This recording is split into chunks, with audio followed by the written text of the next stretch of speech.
I'm from a place very, very far from here. In so many ways, in so many incredible ways. And I am reminded of that every time I, walk out of our very nice apartment that me and my wife, we did an apartment swap with some friends who are now in our apartment in New York. And we walk out and the Seine is right there, and then Notre Dame is down here. And it is absolutely incredible. I took French when I was in 7th grade during the period of my book, The Beautiful Struggle, which begins right about that time. And I cut up a fool in that class. I was the worst French student in the world. Il fait chaud, il fait froid, blah, blah, blah. Just a horrible, horrible, horrible student. And one of the things I think about, I would have been 12 at that time, same age as my son right now, who is coincidentally, and I didn't remember that, Kenyatta, I didn't even make that connection, who right now is in an immersion camp for French just outside of Paris for 6 weeks and is absolutely loving it. And I think about the difference between me and him. And one of the big differences is my son is in a world in which he understands French as a functional thing. He knows people who are on his soccer team who speak French, some of their parents are French. He knows his mother studied French when she was in college. He knows his mother visited Paris and absolutely loved Paris. He knows that his mother loved Paris so much that she actually convinced his father to go to Paris, to see what this was all about. Because when my wife came to Paris, I was, okay, if you want to go to Paris, fine. Who goes to Paris? Whatever. That was my mindset. You understand? And I was a writer even then. This was not like when I was like 13 or 14 and right off the block. I was a writer then, and I didn't get it. And I didn't get it because I had been exposed to so little. And I look at my son who's been exposed to so much more and gets it like right away. And it really is a statement to me. And it really makes me feel how happy I am that I was offered the opportunity to grow up, to be 37 years old. Because I think about how so many young people who I grew up around would not have that opportunity. And, maybe they didn't, get shot, but maybe they went to jail. Maybe they did something they shouldn't have done at a relatively young age that put a cap on what they would see in the world. And when you live like that, you have no sense, no real sense of what education can offer. You have no real sense. No one, could have, perhaps they could have, but certainly no one I knew when I was taking French and I was a 12-year-old spoke French. I didn't know a single person that spoke French outside of my teacher. I don't even know how. I probably would hear my teacher's French now and, c'est pas vrai, right? Because the class was taught in English. It was not immersion at all. There was no sense that, hey, if you learn French, you might go see Notre Dame at midnight. And you might see people out there, and you might see kids out there, and you might, see how different that is from where you come from. And you might understand that, as an older man or as a young man, you could have the opportunity to live somewhere like that and experience that. And that would be really, really cool. There was none of that. There was a list of words. There was conjugation. And how do you apply that, right? Like, it's knowledge without context. The only application we had for it was that it might keep us out of jail, that it might keep us from getting shot. You talk about like the soft bigotry of low expectations, right? Learn French or be shot, right? You won't get shot if you learn this. You won't end up on the corner. I mean, but that was what it was. And, I say that in such a way, I don't want to fault our parents, because our parents themselves were the result of historical processes, and they had only seen so much. So they couldn't. I didn't have parents who had been to France. Kenyatta had, a mother, lucky for her, who somehow dreamed of it, who somehow got it through the movies or the books or whatever. But a lot of us didn't even have that. And my parents, in particular, had way, way more exposure to the world than the people I lived around. And so we had some news this week relating to a young man who is dead, who was shot having celebrated his 17th birthday, just gone from 16 to 17. And perhaps now, more than ever, I begin to understand what sort of tragedy that is. You see, because if you are lucky and you live a long time and you live a life, you are reborn several times over if you're doing it right? If you have the opportunity to do it right, you learn new things, you change, you become a new person, you become exposed to new things. The distance between where I am right now and where I am when I started writing for The Atlantic is, I think, fairly amazing to me when I go back and look at it. You know, and then you take the distance from where I am right now as a 37-year-old man to where I was when I was Trayvon Martin's age. And I think about my life being stopped right there. And, you know, you get really, really sad about that. You begin to understand the deep personal tragedy. There's been a lot of talk this week. And I was going to come here and read from the book when I was thinking about this. And I'm sorry I'm not going to do that because I think this case is so important that it just has to be talked about. It begs to be talked about. I came to Paris, it's been about a week and a half now. Me and my wife, my son, we got here and we were so happy to be here. And frankly, I was happy to be here because I've spent, you know, a great deal of my career thinking about the impact, and my life, I shouldn't even say my career, my life, thinking about the impact of racism in the country where I was born, in America. There's a kind of weight that comes with that. Because it's your life, right? I mean, this is not like theoretical, you know, it's not. I was reading this guy in the Washington Post today, he was making an argument for racial profile, why we should racially profile. Like he's talking about my son, like it's theoretical for him, right? You know, it's sort of like, you know, you start counting up the numbers in the Holocaust. It's real easy to forget that's somebody's grandfather, somebody's grandmother, right? Like this is real for people, you know, it's not an abstract thought experiment. So I came here and I thought, you know, for a moment, I'm just going to get the weight up off of me and I'm only going to write about my experience here. And that's it. I'm not going to go there. I knew the Trayvon Martin trial was going on. There was some other craziness going on back in the States. I said, you know what, later for that.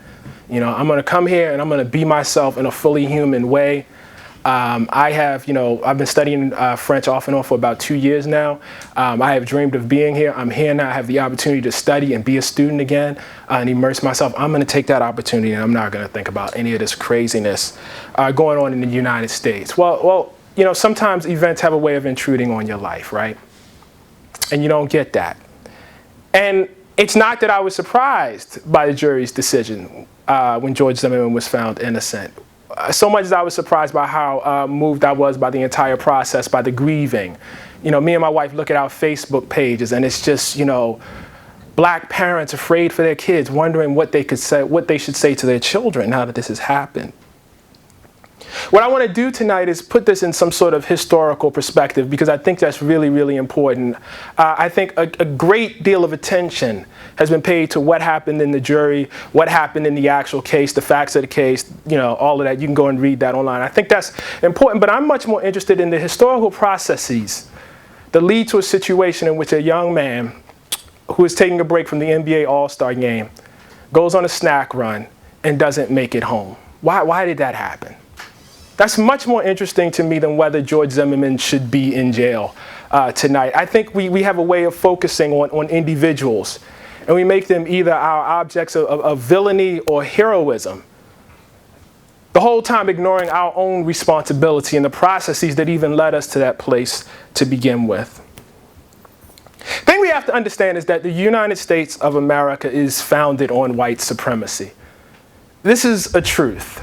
It is not a particularly shameful truth in the, you know, grand scheme of how countries are founded. I am sure, I don't know too much about France, but I'm sure if I went into France's own creation myths and creation narratives, I would find some pretty ugly things. Nations are usually often founded on conquest and are often founded on awful things. But the United States, because of its unique history, because of its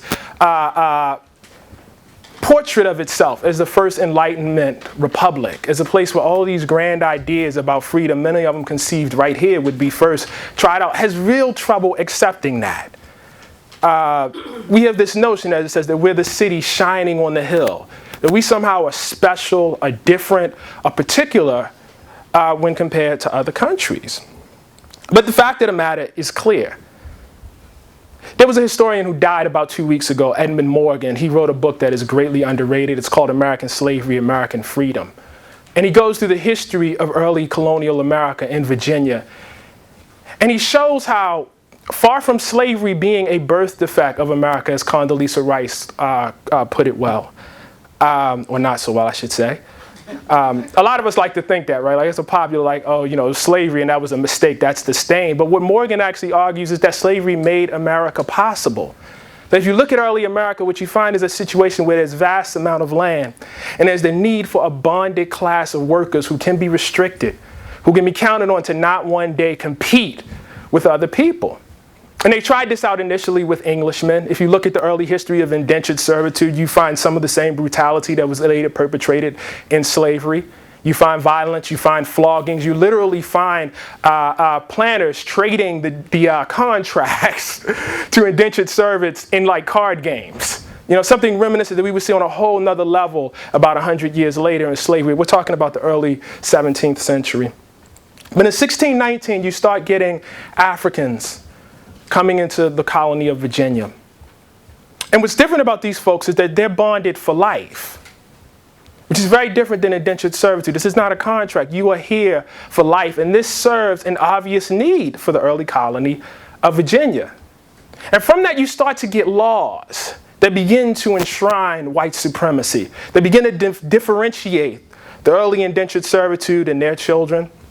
The early indentured servants and their children and their descendants from African Americans, from early African Americans. I guess the word was not even there then, right? Nobody said African American in 1619. And you see this, you can literally see the beginning, the seeds of white supremacy taking place within the laws, the early colonial laws of the forebears of this country. So you see laws like it becomes illegal for any African or any person of African descent, any black person to strike any white person regardless of their class. It becomes the case that if an indentured servant escapes with a slave, the indentured servant has his contract increased and has to work off the labor of the African. So you see an early effort to create a kind of division to, you know, mark Africans and early African Americans as a particular thing. And unfortunately, this is with us all throughout history. So we have this great, revolution, which, we consider, great event, founding of America.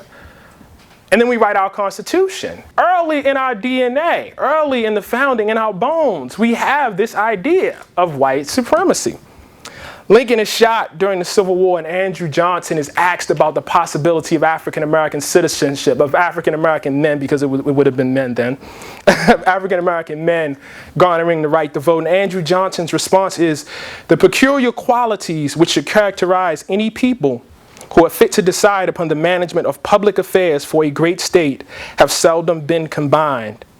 It is the glory of white men to know that they have had these qualities in sufficient measure to build upon this continent a great potential fabric and to preserve its stability for more than 90 years, while in every other part of the world all similar experiments have failed. But if anything can be proved by known facts, if all reasoning upon evidence is not abandoned, it must be acknowledged that in the progress of nations, Negroes have shown less capacity for governance than any other race. This is Andrew Johnson right after the Civil War. This is just after we've, expunged slavery. And it's still there. So we do get the right to vote somehow. But it's effectively outlawed for everyone in the South, so we kind of don't get the right to vote. And this persists all the way up until World War II, where there are people calling for the integration of the military. And you get a young person writing in to President Harry Truman, and he says to Truman, I am a typical, this actually was the Senator Theodore Bilbo of Mississippi. I'm getting confused, forgive me. Yeah, that's a bad word right there, right? You know where this is going. I could have a whole lecture on Theodore Bilbo. I am a typical American, a Southerner, and 27 years of age. I am loyal to my country, and I know but reverence to her flag. But I shall never submit to fight beneath the banner with a Negro by my side. Rather, I should die 1,000 times and see Old Glory trampled in the dirt to rise again than to see the beloved land of ours become degraded by the race mongrels, a throwback to the blackest specimen from the wilds. Now, it's very important to understand that this person never served in the Army. This person actually served in the Ku Klux Klan and then the Senate with Senator Robert Byrd. But he never went to war, right? But what he's basically saying is America is worth nothing to me. There's a famous cartoon that I think about a lot. And there is one person who is evil and there's another person who's good. And the person that's good is trying to convince the person that's evil, we can both live in this world together. We can be together. We can figure this out. We just got some problems. We got to work it out. And the person says to the good person, the evil person says, not with you in it. That's Bird's message. What is America with you in it? And we see this continued up until the great William F. Buckley, who's seen as the cornerstone of modern conservatism, who, when asked about the great civil rights movement going on at the time, said, quote, "The great majority of the Negroes of the South who do not vote do not care to vote and would not know for what to vote if they could." When the Birmingham bombings happened and those 3 or 4 little girls were killed, William F. Buckley's National Review attributed it to a communist plot or a crazed Negro. This is who we are, regrettably. It is in our DNA. And I could, obviously continue this litany, but eventually I want to get to Trayvon. You have to understand what the New Deal is. The New Deal is the foundation of the modern American middle class. There is no middle class without it. And yet you can look at the GI Bill. You can look at the programs through the FHA. You can look at Social Security. Basically anything. It's progressive. And you can see black folks being cut out of it. And not like by mistake, like intentionally. Like it couldn't have happened in any other way. And when you see that, when you see something that, folks on the left and liberals take as the foundation of our greatest achievement, and you begin to understand that it was only possible through a compromise with white supremacy, what does that say about who we are? What does that say about our identity? When Trayvon Martin was killed, Barack Obama made what I thought was the most mildest statement in the world. I remember going back and forth in my mind because at first I didn't want him to say anything, because I thought it would politicize the case. And then he said something really mild that I thought was pitch perfect, and I thought maybe it won't politicize the case. And then it did. It just did. It just did. He said if I had a son, he would look like Trayvon, which is an obvious statement. It's an obvious statement. Only a country that is deluded, people that are afflicted with a kind of willful amnesia can deny it. What you have to understand about our country, and I love my country, I should say that. I don't want to end up like the Dixie Chicks. I already like the Dixie Chicks. But what you have to understand about this country is, look, 2 things, okay? African Americans became free in 1865, okay? We came to this country in 1619. We have been slaves longer than we have been free in America, okay? That's the first thing you got to understand. If you want to say, and people will debate this, if you want to make a rough estimate for when African Americans became citizens and America had any sort of claim to actually being a democracy, you then get into about the late 1960s. So what you're dealing with is a country with 300 years of inscribing white supremacy in its documents, in its practices, in its policies, in its pop culture, in everything. And about 50 years of half-hearted effort. And we never really wanted to make the effort. Within, I think, about 5 years of the passage of the housing bill, you have people like William Shockley arguing for the mental deficiency of black people. Already.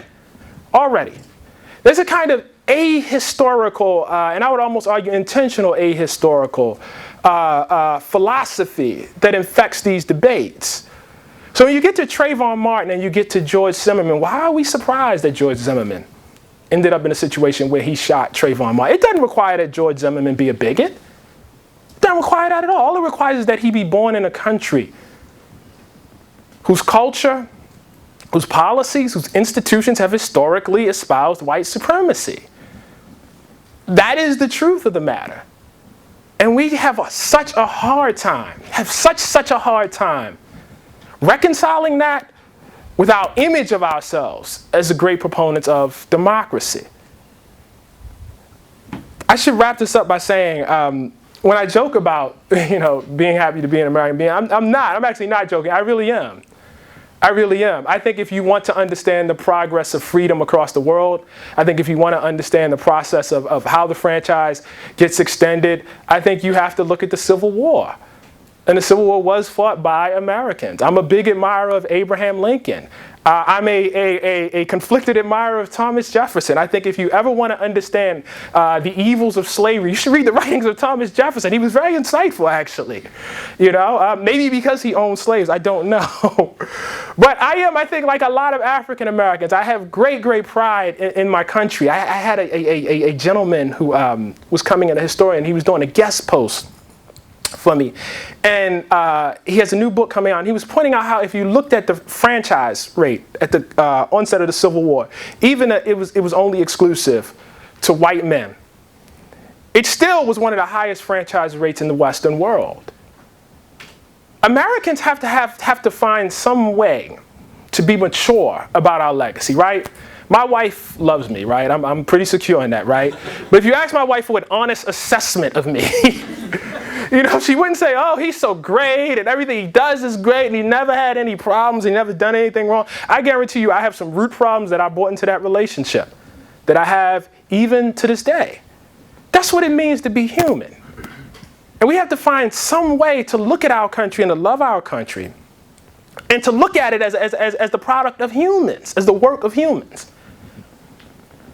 And we have to find some way to, while at the same time saying we understand that, pushing for progress. Because if we don't do that, Trayvon Martin is the logical result. That's what happens. That's what's supposed to happen. When you have a policy of white supremacy, Trayvon Martin will happen. And I'm sorry to say this, will continue to happen. Almost certainly. It is the logical outgrowth of actual policy. And so when we get into a situation where we are wondering why the jury didn't go one way or the other, when we're wondering why the prosecution didn't bring up certain evidence, we're too late in the game. We are way, way, way late in the game. You know, we're somewhere in the fourth quarter on the last play. Why did he throw that pass? You know, I should be making a soccer comparison here. Le foot, I should not be talking about American football. But we are at the end of the game, trying to make a critique of the entire game from one play. And what we have to understand is we have a great, great, great responsibility here. And, you know, just because, you know, you didn't own any slaves, your parents didn't own any slaves, just because you immigrated to the country in 1950 or whenever you came, when you become a part of the American state, you inherit America. You know, you want to set off fireworks and eat hot dogs on July 4th? I do too, but that comes with some things. That comes with a legacy. And we don't just get to claim the good stuff and not claim the bad stuff too. Thank you. I want to make sure I leave time for questions.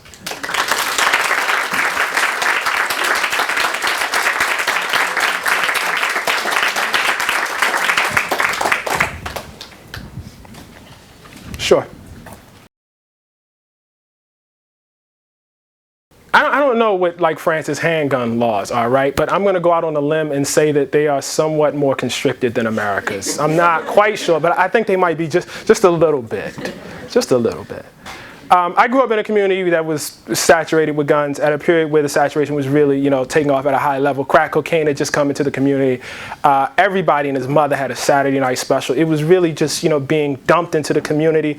I just came back from doing some reporting in Chicago where, I mean, getting a gun is like buying, you know, French fries or a slice of pizza.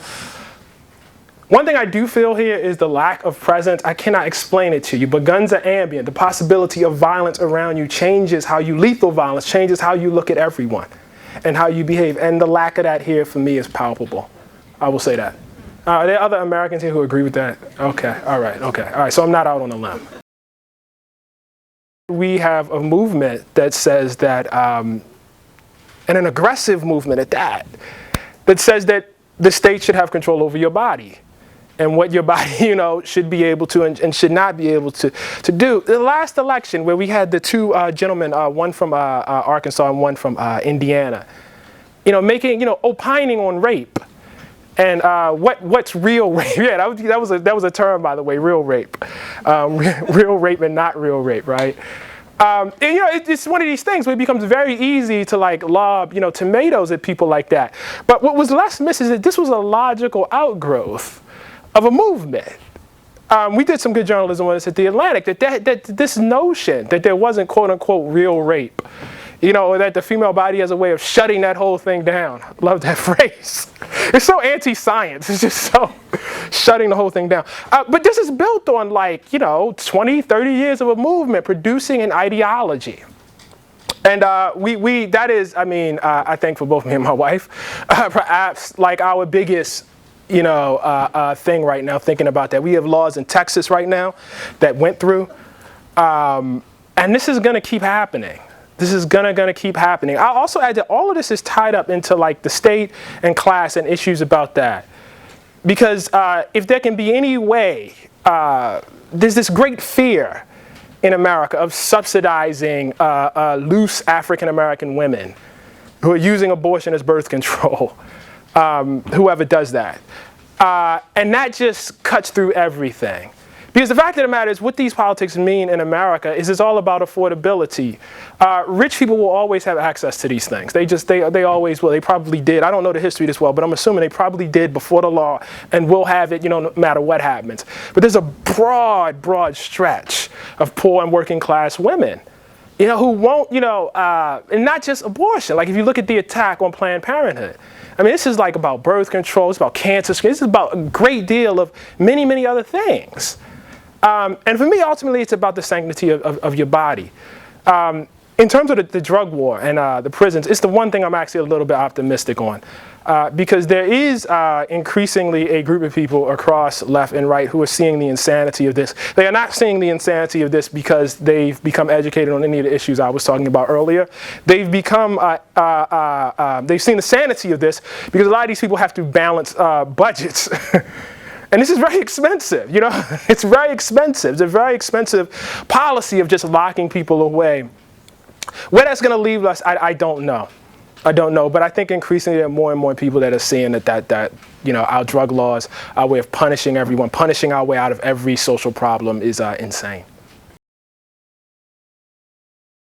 I don't know. I don't know. I think your observation about why there wasn't more unrest is probably pretty on point. I think also there was some amount of not wanting to make the right wing in America right. One of the things that's happened in the era of Obama is there's been, and I'm mixed about this, but a real feeling of how you represent it, how you look out in public. And that's always been there for us, but really, really now, because I think what African Americans like most about Barack is that he represents us well. And you see him, Michelle, and his kids, and you think finally, after all of these years of, all sorts of representation, at least, we have some sort of something. And so I think there was some desire to not, have Rodney King again. We had our work cut out. That's the bottom line. Way of looking at this is you can imagine if you were steady running up your credit card bills, if you were steady not paying your taxes, if you were just steady just doing, acting in a flagrant manner with your finances, writing bad checks, and then the cops caught up to you, right, and charged you with all of this stuff. And you said, okay, from now on, I just won't do that. Won't that make everything okay? No, it won't. It won't. And we have hundreds of years of bad history on us. This is not I understand, there's a strong, where do we go from here? I don't know. I don't know. I really, really don't. What I do know is that what we have done over the past 50 years, and I include affirmative action, and this has not been particularly serious. It's not been the work of people who recognize that we have something within us that is poisonous and probably will be with us until the day, there is no United States of America anymore. It's that deep. Now, does that mean we're hopeless? No, but it does mean that if we could somehow, in fact, as you say, that ice water vision, that clarity of who we are, if we could look in the mirror and say, this is who I am. I know that I have my strengths. I know that I have my weaknesses. I have to guard against my weaknesses. Okay, so when we see situations like the housing crisis that just happened, right? And you see a situation where all the bankers get bailed out, right? But Obama's plan for foreclosures, the HAMP program somehow miraculously does not come through, right? And then you look at what happened to African American wealth during that period. And you look at what proportion African Americans were of who was getting foreclosed on. You understand that these two things are not disconnected, that at any place in which there's going to be American policy. And African Americans are going to constitute any sort of disproportionate number of the people who are helped. Look out.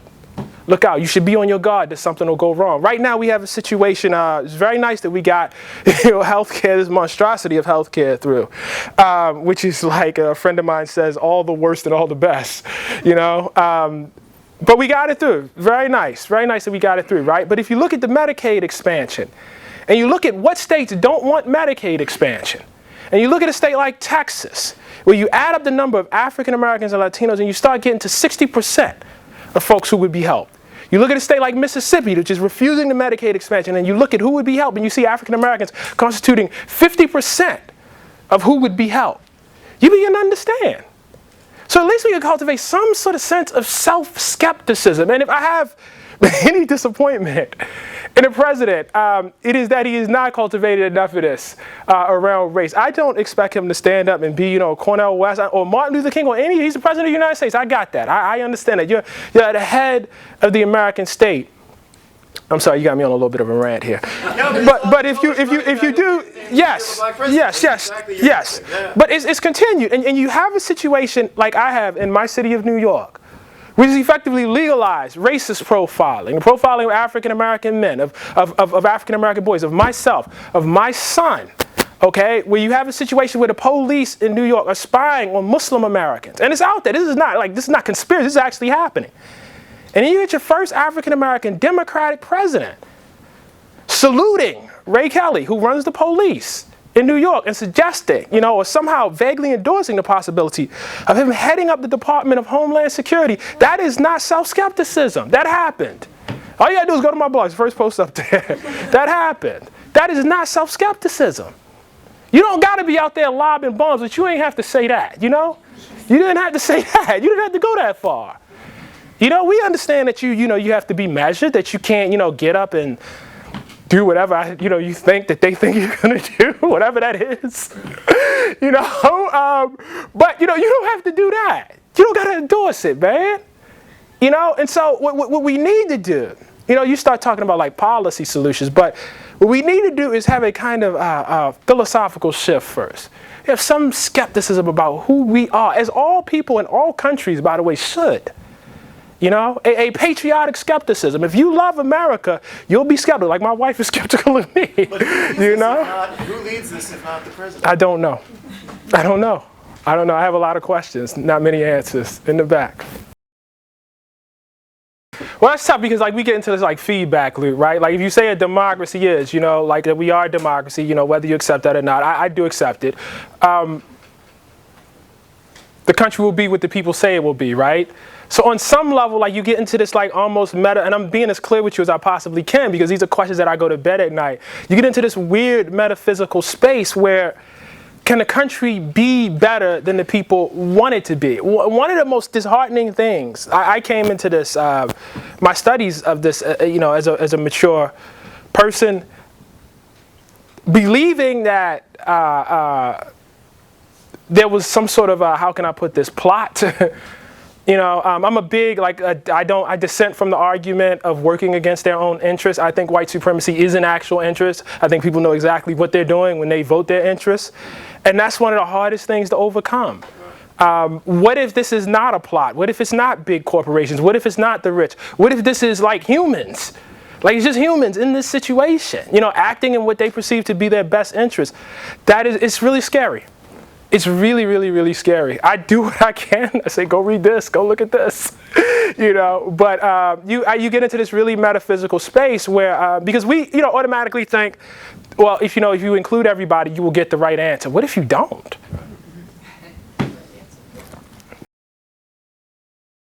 No, I'm hoping to have some. Except that I'm pretty sure that, well, here's what I have. I'm pretty sure that whatever my impressions are now, if I stayed here for a year, they would not remain. Again, I go back to that word ambient, though. I was talking to a buddy of mine, and he did a Fulbright in Russia, and, he went around Europe quite a bit, and I was talking to him earlier today.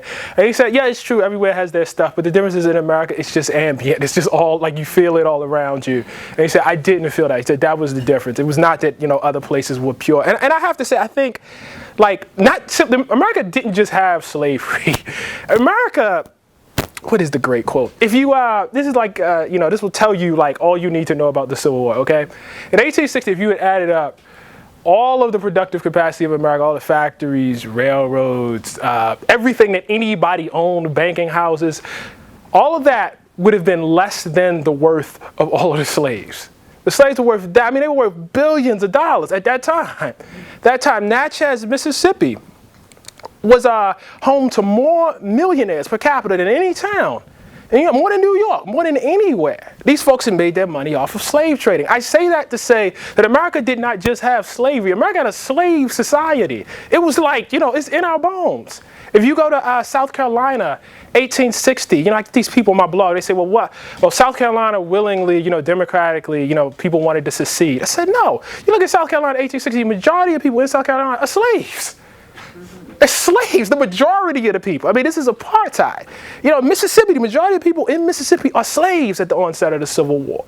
When you have slavery on that, this is not just a little bit of slavery. You know what I mean? This is not just, we kind of tolerated it.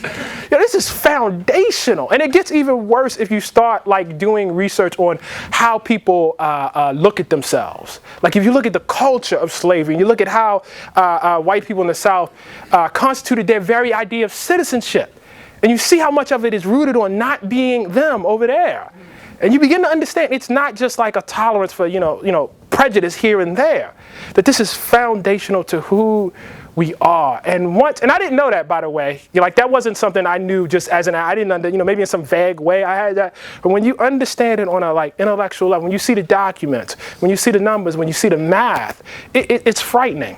It's really, really frightening. I don't know that France has that. Now, France might have that about other things.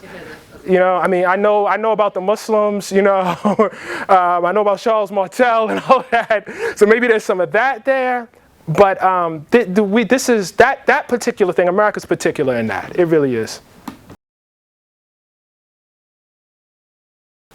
So I'll go back to what I was saying before. There's a great, and again, I think like the president has done a disservice by promoting this idea. There's this notion that you can have, that we can get ourselves out of this through colorless policy, through a kind of colorblind policy. And I've been writing a little bit about that. The move right now in America is towards like class-based affirmative action. The idea being if we go to the people who have the less, we can somehow make our way out of this. I feel like every time somebody asks me for a solution, I'm just giving more problems. The problems are many. It's just a ridiculous amount of problems. It's incredible. One of the reasons that doesn't work is because African Americans are not just poor disproportionately. They live in poorer neighborhoods whether they're poor or not. And so if you look at the data on segregation, for instance, African Americans who are quote unquote affluent, making about above $80,000, they tend to live in neighborhoods that are poorer than working class white people that are making like $30,000. This is like broad. It's so, and if you think about it, it should be broad, right? So I think one thing we could do is, we will not change the subject to get out of this. We will need anti-racist policy. If you are asking me what the answer is, that is the answer. That is the answer. It's very, very clear. And we will probably need about 50 to 100 years of deliberate anti-racist policy that is deeply conscious about race, that is deeply conscious about racism. We're not going in that direction. And I mean that even on the left, we're trying to change the subject. And we're trying to change the subject because we feel like it's bad politics, right? But it'll never become good politics. Abolition was not good politics either. The right thing is rarely good politics. But we need, and I think I would, this stretches even beyond questions of affirmative action, which will only help certain people. It's a very, very limited solution. If you look at the civil rights movement, I'm writing about this now for the magazine, but if you look at the history of the civil rights movement towards the tail end, and you read Martin Luther King's Why We Can't Wait, they were asking for resources. They were saying basically we need a Marshall Plan here. That gets you very close to a very dirty word, which is reparations, right? But that's effectively, what people like A. Philip Randolph were calling for at that point in time. That's been forgotten. And there's reasons why it's been forgotten. Like I said, it's considered bad politics. It's just there's no upside. to it as far as people can be concerned. What I am convinced of is this: if it's going to get better, it won't happen like 5 years from now. It won't happen 10 years from now. It won't happen in my lifetime. It won't happen in your lifetime. It probably won't happen in my son's lifetime. And why should it? There were generations of slaves. I mean, we sort of think like because it's so tough to like get it through our heads that slavery existed for 250 years, right? What that means is that people were slaves, and then they had children who were slaves, and they had children who were slaves, and they were children and children and children and children and children. There were people who just knew slavery, and that was it for long stretches of time. You know, it wasn't like Frederick Douglass, you know, hey, that's slavery right there. What about the person who lived and died, and it was just, this is it. You know, you selling away my kid. That's what it is. That's it. You know, so any sort of solution, you know, will take a long time.